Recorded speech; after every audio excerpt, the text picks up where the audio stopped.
بسم اللہ الرحمن الرحیم الحمدللہ رب العالمین والصلاة والسلام علی سید المرسلین وعلی آلہ واصحابہ اجمعین اما بعد۔ عزیز طلبہ کرام، ہم نے قافیہ کے گزشتہ سبق میں منصوبات کی چند آخری اقسام کا بیان پڑھا تھا۔ ہمارا یہ سبق مجرورات کے بیان کے بارے میں ہے۔ صاحب قافیہ نے اس حوالے سے ارشاد فرمایا: المجرورات هو ما اشتمل على علم المضاف الیہ۔ مجرورات یہ مجرور کی جمع ہے، مجرور کی تعریف کی۔ مجرور وہ اسم ہے جو مضاف الیہ کی علامت پر مشتمل ہو۔ مجرور وہ اسم ہے یا وہ معرب ہے جو مضاف الیہ کی علامت پر مشتمل ہو، اور مضاف الیہ کی علامت کیا ہے؟ حرف جر اور یا۔ تثنیہ میں یا ما قبل فتح اور جمع میں یا ما قبل کسرہ۔ والمضاف الیہ کل اسم نسب الیہ شیء بواسطۃ حرف الجر لفظا او تقدیرا مرادا۔ چونکہ مجرور کی تعریف میں مضاف الیہ آیا تھا تو یہاں سے اس کی تعریف کی تاکہ بات مزید واضح ہو جائے۔ فرمایا مضاف الیہ ہر وہ اسم ہے جس کی طرف حرف جر کے واسطہ کے ساتھ کسی چیز کی نسبت کی گئی ہو، اسے مضاف الیہ کہا جاتا ہے۔ لفظاً او تقدیراً مراداً، ہر وہ اسم جس کی طرف حرف جر کے واسطہ کے ساتھ کسی چیز کی نسبت کی گئی ہو، چاہے یہ لفظاً ہو یا تقدیراً ہو۔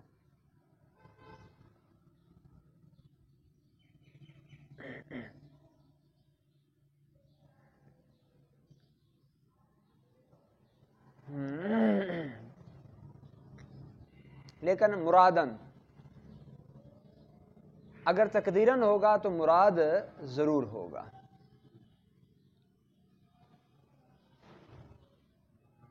فالتقدیر شرطه ان يكون المضاف اسما مجردا تنوینه لاجلها۔ اچھا، مضاف الیہ میں حرف جر لفظاً بھی ہو سکتا ہے، تقدیراً بھی، لیکن یہاں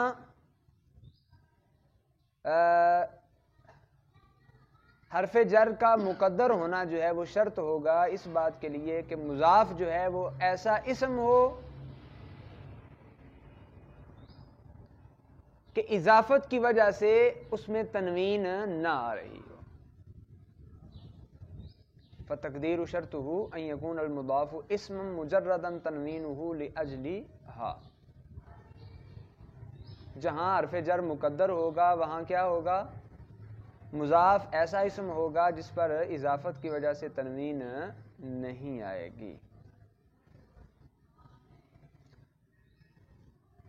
وَهِيَ مَعْنَوِيَّةٌ وَلَفْظِيَّةٌ۔ یہاں سے غرض مصنف اضافت کی دو قسمیں بیان کرنا ہے کہ اس کی دو قسمیں ہیں، ایک ہوتی ہے اضافت معنویہ اور ایک ہوتی ہے اضافت لفظیہ۔ معنویہ یعنی جو معنی کی طرف منسوب ہو، کیونکہ وہ مضاف میں معنوی طور پر مفید ہوتی ہے، اسے یا تو معرفہ بنا دیتی ہے یا اسے خاص کر دیتی ہے۔ اور لفظیہ یہ لفظ کی طرف منسوب ہے، یہ لفظی تخفیف کا تو فائدہ دیتی ہے لیکن معنوی اعتبار سے کوئی فائدہ نہیں دیتی۔ فالمعنویۃ ان یکون المضاف غیر صفۃ مضافۃ الی معمولها وہی اما بمعنى اللام فیما عدا جنس المضاف وظرفه واما بمعنى من فی جنس المضاف او بمعنى فی ظرفه وهو قلیل مثل غلام زید وخاتم فضة وضرب اليوم۔ اس عبارت سے غرض مصنف اضافت معنویہ کی تعریف، تقسیم اور مثالیں بیان کرنا ہے۔ اضافت معنویہ یہ ہوتی ہے کہ مضاف ایسا لفظ ہو جو صیغہ صفت نہ ہو۔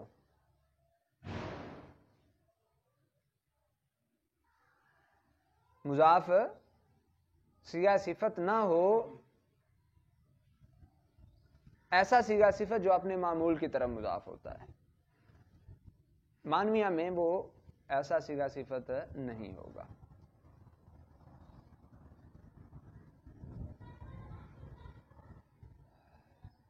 اس کی آگے 3 قسمیں ہیں.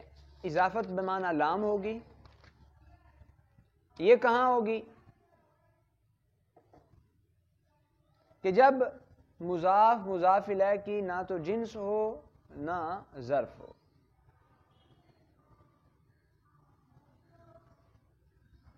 مضاف الیہ جو ہے نہ تو مضاف کی جنس ہو نہ مضاف الیہ مضاف کے لیے ظرف ہو، تو وہاں اضافت بمعنی لام ہوگی.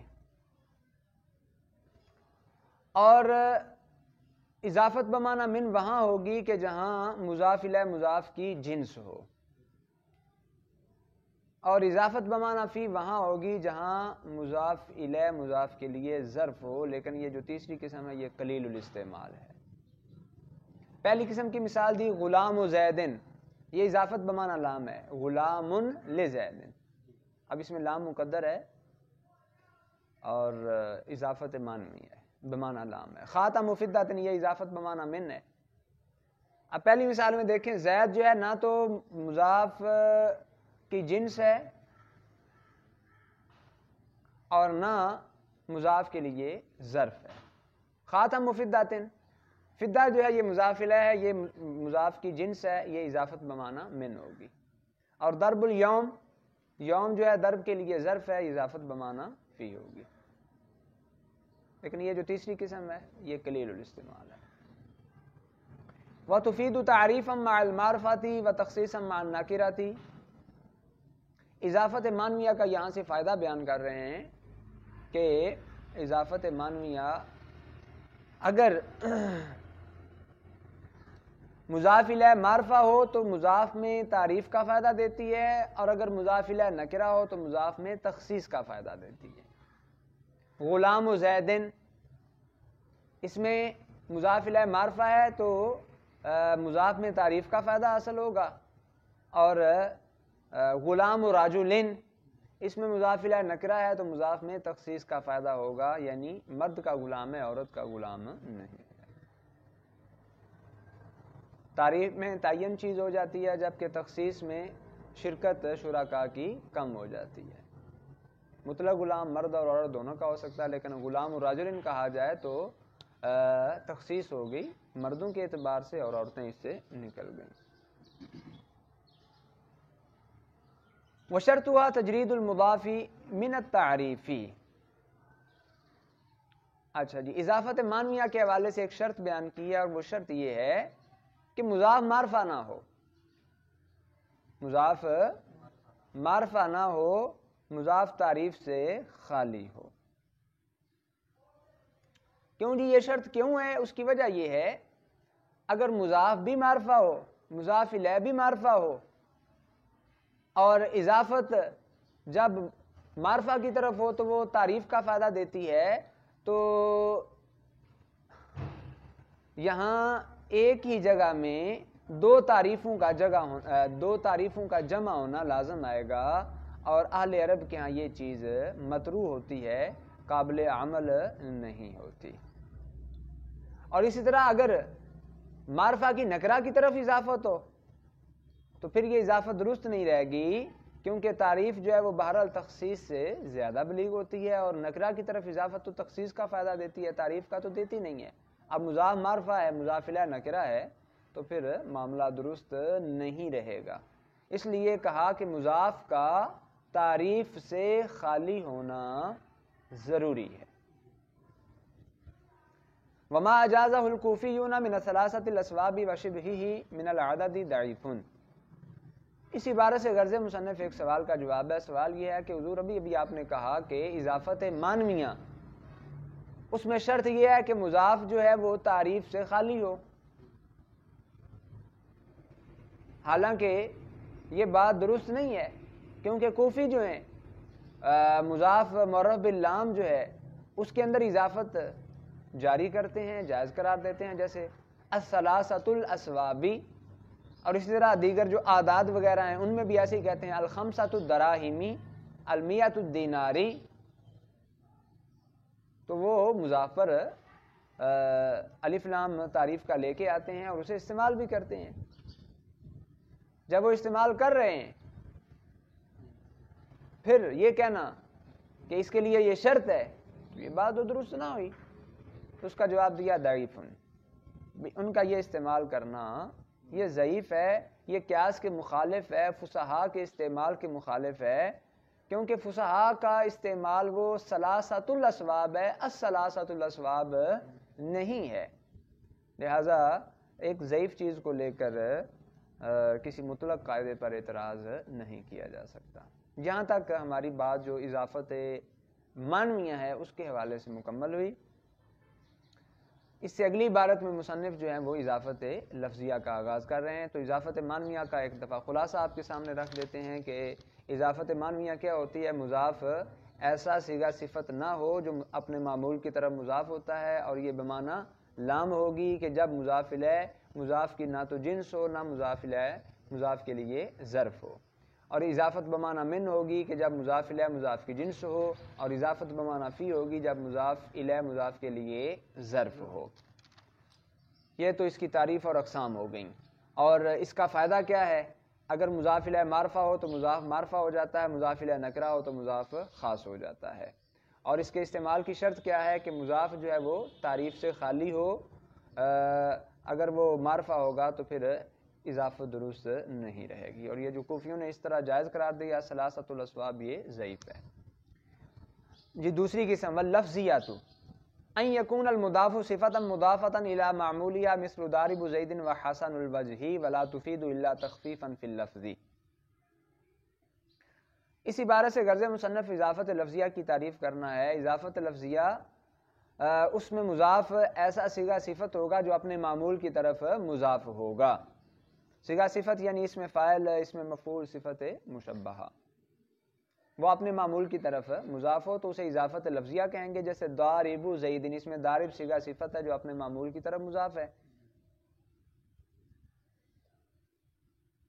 اور حسن الوجہ، حسن صیغہ صفت ہے اپنے معمول کی طرف مضاف ہے۔ ولا تفید، اس عبارت سے غرض مصنف اضافت لفظیہ کا فائدہ بیان کرنا ہے۔ جس طرح اضافت معنویہ کا فائدہ تعریف و تخصیص ہے، اسی طرح اضافت لفظیہ کا فائدہ تخفیف اللفظ ہے، یعنی اس میں صرف تخفیف لفظی حاصل ہوتی ہے، باقی تعریف اور تخصیص کا یہ فائدہ نہیں دیتی۔ اچھا جی، لفظوں میں تخفیف سے کیا مراد ہے؟ لفظوں میں تخفیف سے مراد یہ ہے کہ اس کے آنے کی وجہ سے تنوین، نون تثنیہ اور نون جمع ساکت ہو جاتے ہیں اور تخفیف پیدا ہو جاتی ہے۔ ومن ثم جاز مررت برجل حسن الوجہ وامتنع مررت بزید حسن الوجہ۔ اچھا جی، یہ جو ابھی بات کی نا، اس کا فائدہ کیا ہے؟ اسی فائدے پر آگے پھر تائیدی مثالیں پیش کی ہیں کہ دیکھیں اضافت لفظیہ جو ہے صرف تخفیف کا فائدہ دیتی ہے، اسی وجہ سے نکرہ کی صفت میں یہی صیغہ صفت جو اپنے معمول کی طرف مضاف ہو وہ لانا جائز ہے، کیونکہ اس سے وہ معرفہ نہیں ہو رہا، صرف تخفیف لفظ حاصل ہو رہی ہے، تو وہ نکرہ کی صفت بن سکتا ہے، جبکہ معرفہ کی صفت میں صیغہ صفت لے کر آنا جو معمول کی طرف مضاف ہو وہ جائز نہیں ہوتا۔ تو مررت برجل حسن الوجہ یہ کہنا جائز ہے، اس میں راجل موصوف ہے، حسن الوجہ یہ صفت ہے، اور حسن اپنے معمول کی طرف مضاف ہے، تو یہاں صیغہ صفت اپنے معمول کی طرف مضاف صرف تخفیف کا فائدہ دے رہا ہے، تعریف کا فائدہ نہیں دے رہا۔ جب تعریف حاصل ہی نہیں ہو رہی تو راجل جو نکرہ ہے اس کی صفت حسن الوجہ کو لے کر آنا یہ درست ہے، جائز ہے۔ لیکن مررت بزید حسن الوجہ، یہاں زید یہ معرفہ ہے اور حسن الوجہ یہ نکرہ ہے، تو یہ اس کی صفت لانا جائز نہیں ہوگا، ممتنع ہوگا، کیونکہ حسن الوجہ یہی صیغہ صفت اپنے معمول کی طرف مضاف ہے اور تعریف کا فائدہ تو دے نہیں رہا، محض تخفیف حاصل ہو رہی ہے، تو نکرہ جو ہے وہ معرفہ کی صفت پھر نہیں بنے گا۔ جب نہیں بنے گا تو یہ مثال بھی جائز نہیں ہوگی۔ وجاز الضارب زید والضارب زید وامتنع الضارب زید خلافا للفرائی. اچھا جی، اب 3 مثالیں یہاں اور بیان کی جن میں سے 2 جائز ہیں، 1 جائز نہیں.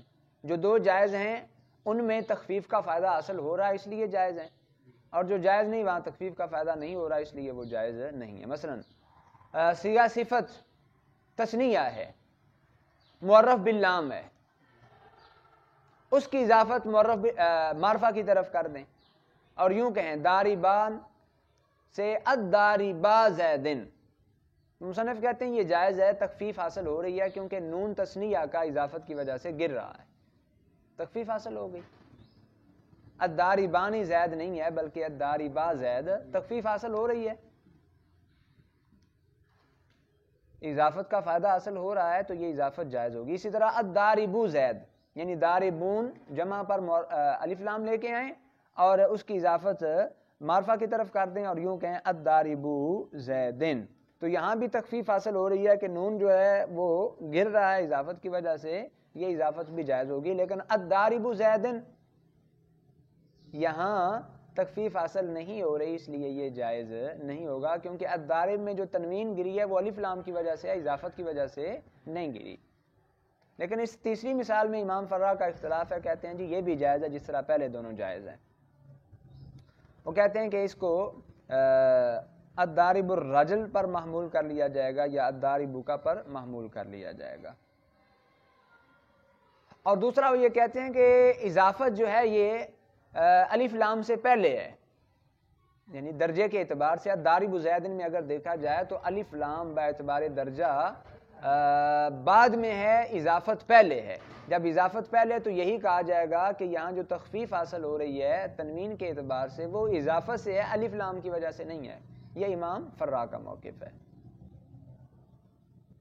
لیکن اس کا جواب یہ ہے کہ حضرت ایسا نہیں ہے، الف لام پہلے نہیں ہے، اضافت پہلے نہیں ہے، الف لام پہلے ہے.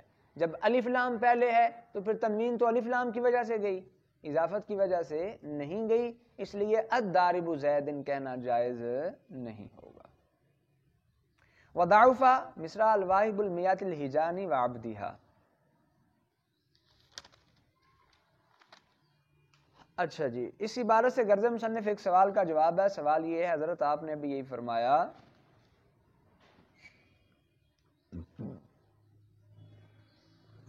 کہ صیغہ صفت معرف باللام جو ہے اس کی معرفہ کی طرف اضافت جائز نہیں ہوتی، جیسے الدارب زیدن میں آپ نے کہا کہ یہ مثال منع ہے. تو ہم آپ کو مثال دیتے ہیں، وہاں اس کا استعمال ہوا ہے، شاعر ہیں، شاعر نے استعمال کیا ہے، کہا ہے الواہب المیات الحجانی وعبدہا. اس میں عبد مضاف ہے، ہا مضاف الیہ، مضاف الیہ مل کر اس کا عطف ہو رہا ہے المیہ پر، اور المیہ جو ہے یہ معطوف علیہ ہے، عبدہا معطوف ہے، اور معطوف علیہ معطوف مل کر الواہب کا مضاف الیہ بن رہے ہیں. کس کا؟ الواہب کا. اب الواہب صیغہ صفت ہے، معرف باللام ہے، تو اس کی اضافت عبدہا کی طرف، یعنی جس طرح معطوف علیہ کی طرف اصالتاً ہے، سمجھ لیں معطوف کے ساتھ بھی اصالتاً ہو تو یوں کہا جائے گا الواہب عبدہا. تو یہاں اس کی اضافت معرفہ کی طرف ہو رہی ہے اور استعمال بھی ہوا ہے. استعمال میں یہ واقع ہے، جب واقع ہے تو مطلب یہ ہے کہ یہ جائز ہے. تو آپ کا یہ کہنا کہ یہ درست نہیں، پھر یہ کیسے صحیح ہوگا؟ اس کا جواب دیا وضعف، بھی یہ قول ضعیف ہے. فساد کے اعتبار سے یہ قوی نہیں ہے، اس لیے اس کو بطور دلیل پیش نہیں کیا جا سکتا. اصل بات وہی ہے جو ہم نے کہہ دی کہ معرف باللام صیغہ صفت ہو تو اس کی اضافت معرفہ کی طرف نہیں کر سکتے، کیونکہ وہاں تخفیف لفظی کا اصل ہی یہ فائدہ دیتی ہے اور وہ وہاں حاصل نہیں ہو رہی. وَإِنَّمَا جَازَ دَارِبُ الرَّجُلِ حَمْلًا عَلَى الْمُخْتَارِ فِي الْحَسَنِ الْوَجْهِ. اس عبارت سے غرض مصنف ایک سوال کا جواب ہے. سوال یہ ہے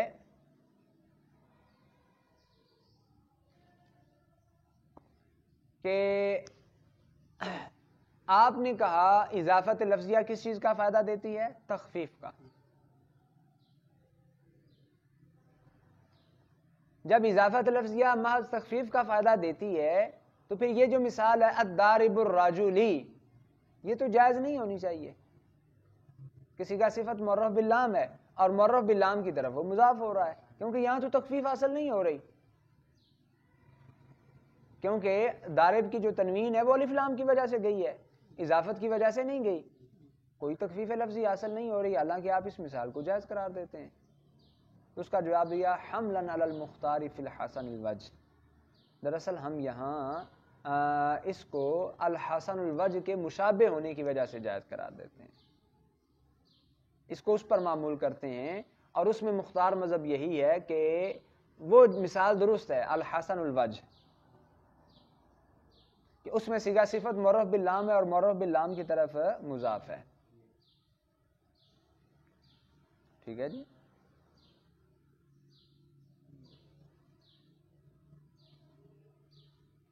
وہ جائز ہے تو اختیار کرتے ہوئے اسی موقف کو ہم اس مثال کو بھی جائز قرار دے دیتے ہیں.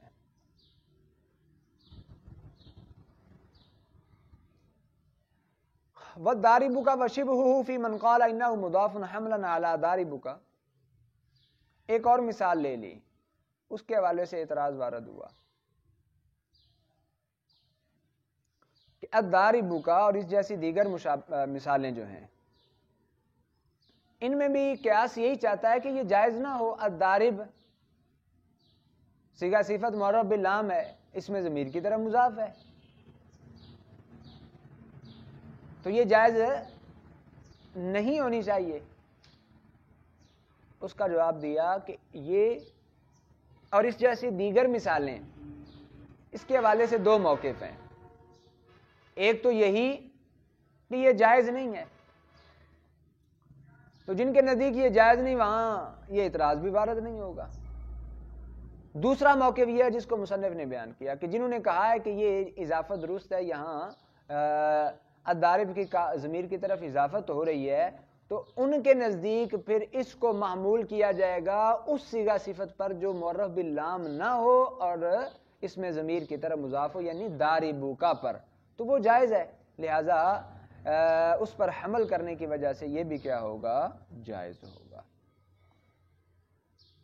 اور وجہ حمل کیا ہوگی؟ بھی دونوں ہی اضافہ سے پہلے حذف تنوین میں شریک ہیں.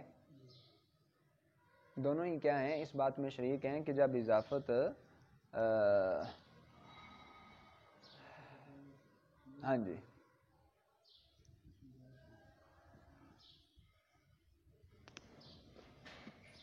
تنوین جو ہے ان سے ساکت ہو جاتی ہے، حذف تنوین کا یہ فائدہ دیتے ہیں.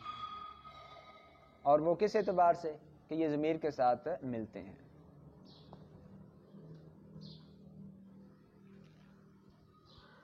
اچھا جی. ولا یضاف موصوف الی صفۃ ولا صفۃ الی موصوفیہ ومثل مسجد الجامع وجانب الغربی وصلاۃ الاولی وبقلۃ الحمقاء متأول.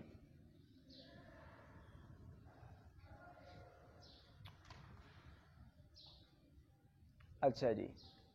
اضافت لفظیہ اس کی تفصیل بیان کرنے کے بعد اب یہاں مطلقاً اضافت معنویہ کے حوالے سے کچھ چیزیں بیان کر رہے ہیں، اور وہ یہ ہیں: موصوف کی اضافت صفت کی طرف کرنا اور صفت کی اضافت موصوف کی طرف کرنا. اضافت معنویہ کے طور پر یہ جائز نہیں ہے. موصوف کی اضافت صفت کی طرف نہیں ہو سکتی اور صفت کی اضافت موصوف کی طرف نہیں ہو سکتی. وجہ کیا ہے؟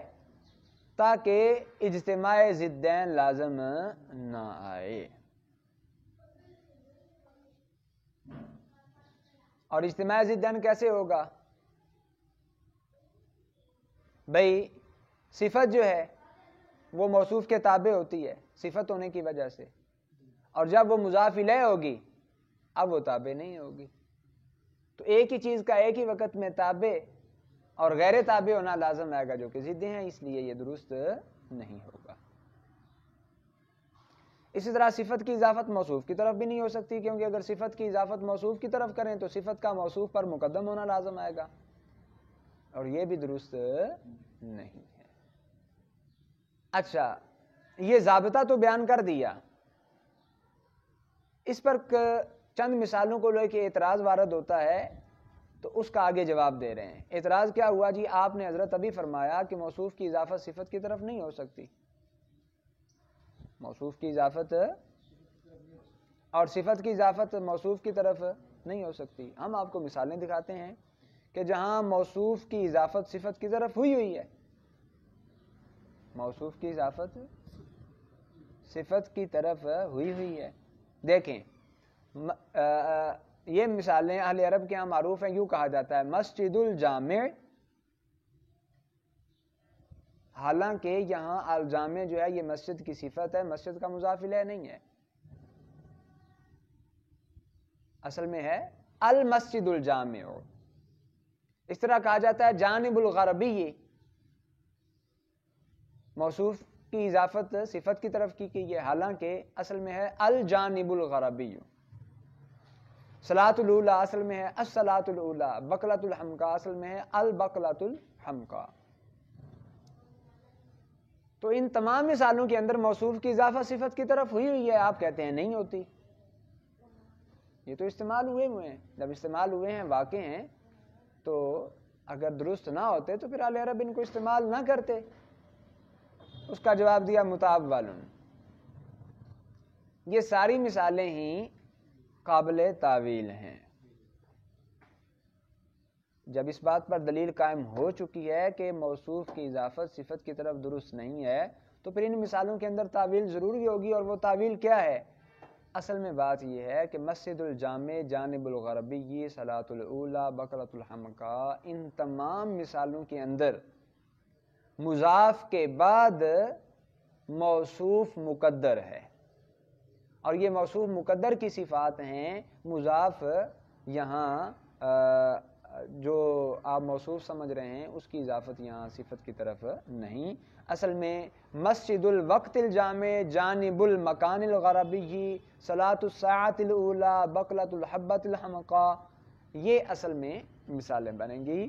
تو جامع سے پہلے الوقت مقدر ہوگا، غربی سے پہلے مکان، اولا سے پہلے ساعت، حمقاء سے پہلے حبہ. یہ ان کی صفات ہیں، اور باقی جو پہلے اسماء ہیں وہ مضاف ہی بن رہے ہیں. تو اس طرح تعویل کی جائے گی. تعویل کے بعد پھر اعتراض باقی نہیں رہے گا. وَمِثْلُ جَرْدُ قَطِیفَةٍ وَأَخْلَاقُ ثِيَابٍ مُتَأَوَّلٌ. اس عبارت سے بھی غرض مصنف ایک سوال کا جواب ہے. سوال اسی شک کو لے کر ہے. پیچھے جو کہا نا لا یضاف موصوف الی صفت، تو پہلا اعتراض اس شک پر تھا کہ موصوف کی اضافت صفت کی طرف نہیں ہو سکتی. وہ مثالیں لے کر اعتراض کیا گیا جس کا مصنف نے جواب دیا. اور یہ جو دوسرا اعتراض ہے لا صفت الی موصوفیہ، اسی طرح صفت کی اضافت بھی موصوف کی طرف نہیں ہو سکتی. اس شک کو لے کے اعتراض کیا گیا. ہم آپ کو مثالیں دکھاتے ہیں کہ جہاں صفت کی اضافت موصوف کی طرف ہوئی ہے. جرد قطیفۃ اور اخلاق ثیاب. یہاں قطیفہ جو ہے موصوف ہے، جرد صفت ہے، اور صفت کی اضافت موصوف کی طرف ہوئی ہے. اخلاق صفت ہے، ثیاب موصوف ہے. صفت کی اضافت موصوف کی طرف دونوں مثالوں میں ہے. آپ کا یہ کہنا کہ نہیں ہو سکتی، پھر یہ کیسے درست ہوگا حالانکہ یہ استعمال ہوئے؟ اس کا جواب دیا گیا بھئی اس میں بھی تعویل ہوگی، کیونکہ جب اس بات پر دلیل قائم ہو چکی کہ صفت کی اضافت موصوف کی طرف نہیں ہو سکتی تو اس کی تعویل کرنی پڑے گی. اور وہ تعویل کیا ہے؟ اچھا جی، وہ تعویل یہ ہے کہ یہ اضافت بمعنی من ہے، اور اصل میں جرد جو ہے یہ قطیفہ کی صفت نہیں ہے، اخلاق ثیاب کی صفت نہیں ہے. اگرچہ ہم جب یہ استعمال کرتے ہیں نا قطیفتن جردن اور ثیاب اخلاقن، اس استعمال میں جرد قطیفہ کی صفت واقع ہوتی ہے، اخلاق ثیاب کی صفت واقع ہوتی ہے، لیکن جب ہم نے اس کو اضافت کی صورت میں پڑھا جرد قطیفۃ اخلاق ثیاب، تو پھر یہ وہ والا کلام نہیں ہوگا کہ جہاں جرد اور اخلاق قطیفہ اور ثیاب کی صفت بن رہے ہیں، بلکہ یہ اضافت بمعنی من ہو جائے گی۔ مطلب کیا ہوگا؟ یعنی جرد و قطیفۃ، گویا یہ اضافت بمعنی من ہے۔ سوال یہ کیا گیا ہے الجرد من ای جنس ہوا، اور الاخلاق من ای جنس ہوا، تو جواب میں پھر وہ یہ لے کے آئے بھئی قطیفہ اور ثیاب۔ لہذا ان مثالوں کو لے کر بھی اعتراض نہیں کیا جا سکتا جن میں تعویل ہو سکتی ہے۔ اللہ اکبر۔ ولا يضاف اسم مماثل للمضاف الیہ فی العموم والخصوص کلیس واسد وحبس ومنع لعدم الفائدۃ بخلاف کل الدراہم بعین الشیء یا بخلاف کل الدراہم بعین الشیء فإنہ یختص بہ۔ یہاں سے مصنف ایک اور ضابطہ بیان کر رہے ہیں جہاں اضافت نہیں ہو سکتی، اور وہ یہ ہے کہ ایک اسم دوسرے اسم کا مماثل ہے عموم میں یا خصوص میں۔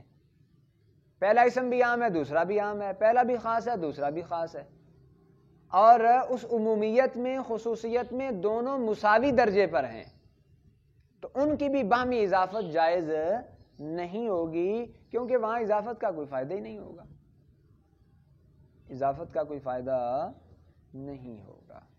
جیسے لیث اور اسد ہے، یہ دونوں مترادف ہیں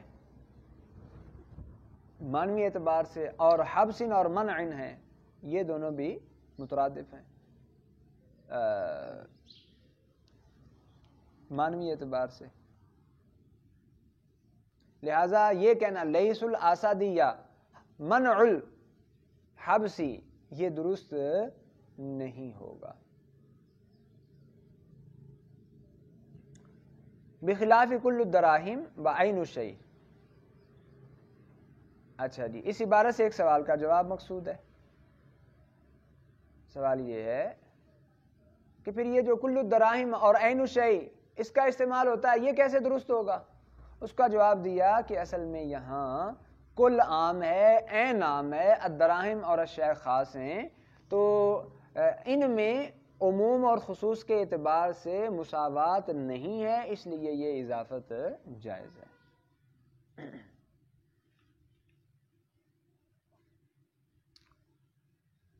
وَقَوْلُهُمْ سَعِيدُ قُرْزٍ وَنَحْوُهُ مُتَأَوَّلٌ، اس عبارت سے غرض مصنف ایک سوال کا جواب ہے۔ سوال یہ ہے کہ یہاں سعید اور قرز یہ عموم و خصوص میں باہم مساوی ہیں، کیونکہ یہ دونوں ایک ہی مرد کے نام ہے، سعید بھی اور قرز بھی۔ جب ایک ہی مرد کے نام ہے تو ایک کو دوسرے کی طرف مضاف کر کے استعمال کرنا یہ کیسے درست ہوگا جب یہ درجے میں مساوی ہیں؟ اس کا جواب دیا متأول، بے اس میں بھی تعویل ہوگی۔ جب اس بات پر دلیل قائم ہو چکی کہ دو مساوی اسماء ایک دوسرے کی طرف مضاف نہیں ہو سکتے، تو یہ مضاف ہو رہے ہیں، اس میں ہم کیا کریں گے؟ تعویل کریں گے۔ اور وہ تعویل کیا ہوگی جی؟ بھئی یہاں مضاف، یعنی اگر سعید کی قرض کی طرف اضافت کریں تو مضاف سے مراد کیا ہوگا؟ مسمى اور مدلول، اور قرض سے مراد کیا ہوگا؟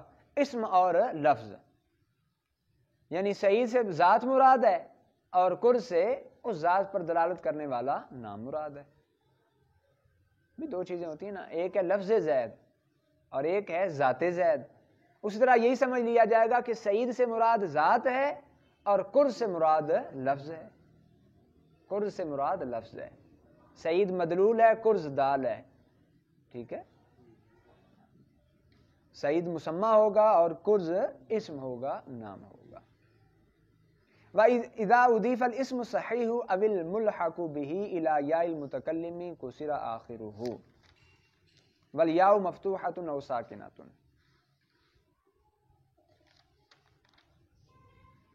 اچھا جی، ماقبل میں ہم نے مختلف اسماء متمکنہ کے حوالے سے پڑھا تھا یعنی اس میں متمکن کی اقسام جہاں پیچھے اس کا اعراب پڑا تھا مرب کے تحت، تو ان میں سے کوئی اسم یا متکلم کی طرف مضاف ہو، خاص طور پر یا متکلم کی طرف مضاف ہو، تو پھر اس میں اعراب کیسے جاری ہوگا؟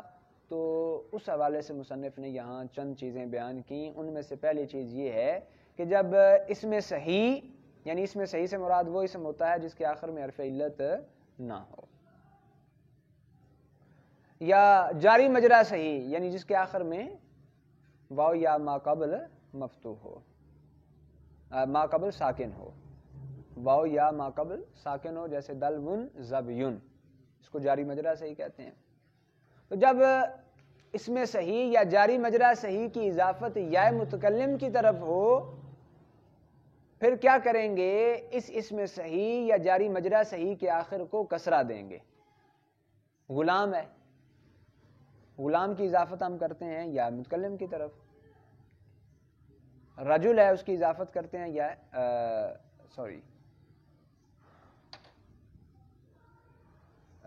دلو کی اضافت ہم یا متکلم کی طرف کرتے ہیں، زبی کی اضافت ہم یا متکلم کی طرف کرتے ہیں. تو کیا کریں گے؟ غلام کے آخر کو کسرہ دیں گے، دلو کے آخر کو کسرہ دیں گے، زبی کے آخر کو کسرہ دیں گے. اب وہ جو یا متکلم ہوگی اس کا کیا کریں گے؟ اس کے بارے میں کہا اس پہ آپ دو اعراب پڑھ سکتے ہیں، یا کو مفتوح بھی پڑھ سکتے ہیں اور یا کو ساکن بھی، یا کو مفتوح بھی اور یا کو ساکن بھی. آپ یوں بھی کہہ سکتے ہیں غلامیہ اور غلامی، دلویہ اور دلوی، زب یا اور زب یہ. فَإِنْ كَانَ آخِرُهُ أَلِفًا تُثْبَتُ وَهُزَيْلٌ تُقَلِّبُهَا لِغَيْرِ تَثْنِيَةٍ. اگر اس اسم کے آخر میں الف ہو جس کی یا متکلم کی طرف اضافت ہے، یعنی وہ اس میں مکسور ہے، تو اس حوالے سے مصنف نے دو قول نقل کیے. ایک تو مطلقاً وہ یہ ہے تثبت، اس الف کو باقی رکھا جائے گا اور باقی رکھتے ہوئے پڑھا جائے گا، جیسے عصا سے عصا یا. دوسرا یہ بیان کیا کہ قبیلہ حذیل والے وہ اس الف کو جبکہ وہ تثنیہ کا نہ ہو یا سے بدل دیتے ہیں.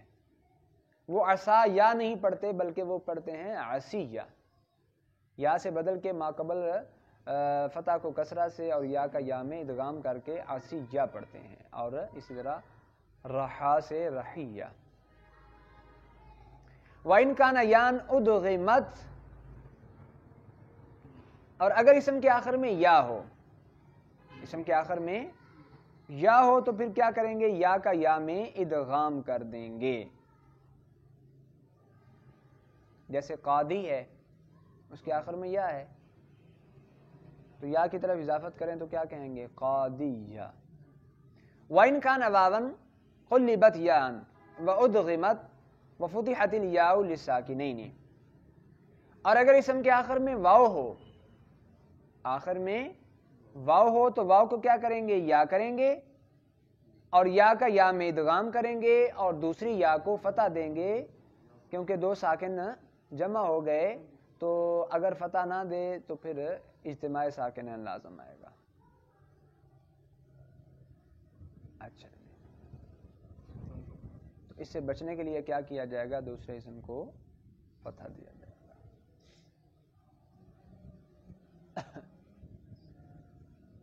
اچھا، یہ تو وہ چند صورتیں بیان کی کہ جہاں اسم کے آخر میں یہ صورتحال ہو تو پھر کیا کیا جائے گا. اچھا، یہ اس کی مثال ہے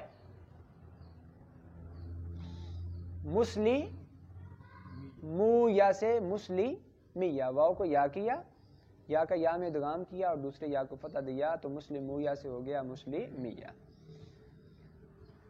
آگے بیان کیا اسماء ستہ کے حوالے سے کہ ان کے اندر اگر یا متکلم کی طرف اضافت کی جائے تو پھر اعراب کیسے جاری ہوگا. فرمایا وَأَمَّا الْأَسْمَاءُ السِّتَّةُ فَأَخِي وَأَبِي. اسماء ستہ کے اندر یہ جو اخن اور ابن ہے، ان میں کیا کریں گے؟ یعنی جو لام کلمہ ہے اسے واپس کیے بغیر ان کی اضافت یائے متکلم کی طرف کر دیں گے اور یا کے ماقبل کو کسرہ دے دیں گے اور یوں کہا جائے گا اخی اور ابی.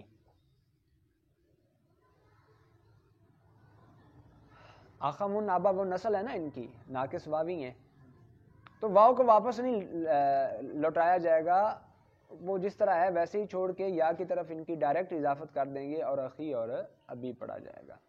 وَأَجَازَ الْمُبَرَّدُ أَخِيَّ وَأَبِيَّ، امام مبرد نے یہ بھی جائز قرار دیا ہے کہ جو واو تھی اس کو واپس لے کے آئیں گے اور پھر واو کو یا کر کے یا کا یا میں ادغام کریں گے، ما قبل کو کسرہ دیں گے اور اس کو اخیہ اور ابیہ پڑھیں گے.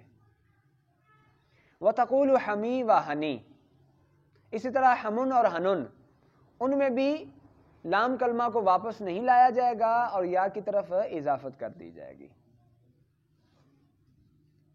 اچھا جی، وَيُقَالُ فِيَّ فِي الْأَكْثَرِ وَفَمِی، فمن کے اندر کیا کیا جائے گا؟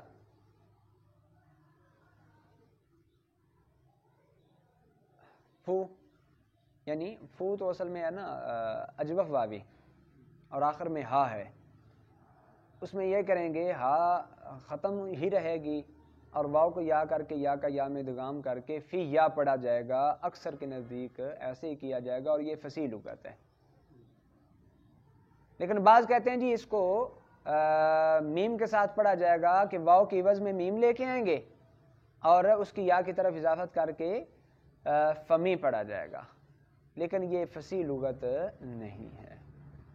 وَإِذَا قُطِعَتْ قِيلَ أَخٌ وَأَبٌ وَحَمٌ وَحَنٌ وَفَمٌ وَفَتْحُ الْفَاءِ أَفْصَحُ مِنْهُمَا.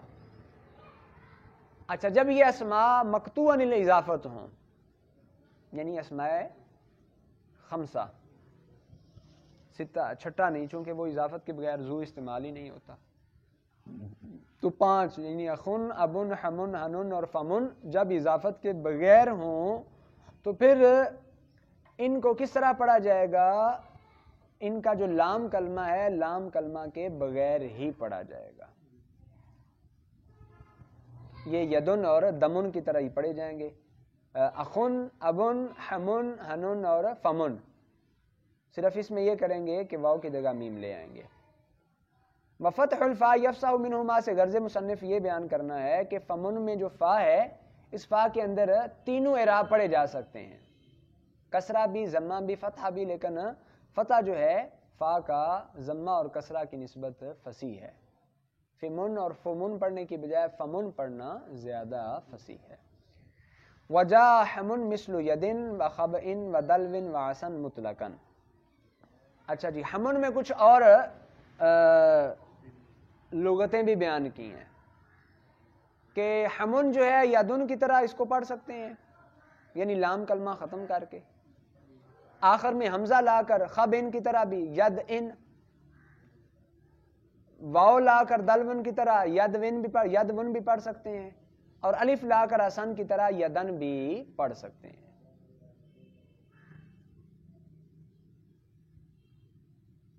بات واضح ہو گئی؟ حمن کو یدن، حمن کو خبن کی طرح ہم ان، دلون کی طرح ہمون، اسن کی طرح ہمن، اس طرح بھی پڑھا جا سکتا ہے. اور یہ مطلقاً اس کا تعلق جو ہے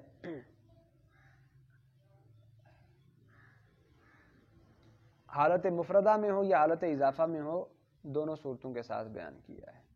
وجاء حنن مثل یدن مطلقاً، اور حنن جو ہے یہ یدن کی طرح ہی ہے مطلقاً، یعنی جس طرح ہم یدن پڑھتے ہیں اسی طرح ہی حنن جو ہے اس کو پڑھیں گے. وذو لا یضاف الی مدمر ولا یقطع، ذو کے بارے میں بیان کیا چونکہ یہ بھی اسماء ستہ میں سے ہی ہے، تو ما قبل میں یا کی بات ہو رہی تھی، تو کیا یہ بھی یا متکلم کی طرف مضاف ہو سکتا ہے یا ضمیر کی طرف مضاف ہو سکتا ہے؟ فرمایا نہیں جی، یہ ضمیر کی طرف مضاف ہی نہیں ہوتا. اور دوسرا اوپر بیان کیا تھا کہ جب اسماء مقطوعاً الاضافت ہوں تو ان کی کیا صورت ہوگی، تو کیا یہ بھی مقطوعاً الاضافت ہو سکتا ہے؟ تو فرمایا لا یقطع، نہ تو یہ اس میں ضمیر کی طرف مضاف ہوتا ہے اور نہ یہ مقطوعاً الاضافت ہوتا ہے، لہذا اس کا حکم باقی اسماء کی طرح نہیں ہوگا. الحمدللہ یہاں تک ہماری مجرورات کی بات مکمل ہوئی. انشاءاللہ العزیز ہمارا اگلا سبق جو ہے وہ توابع کے بیان میں ہوگا. اللہ رب العزت کی بارگاہ میں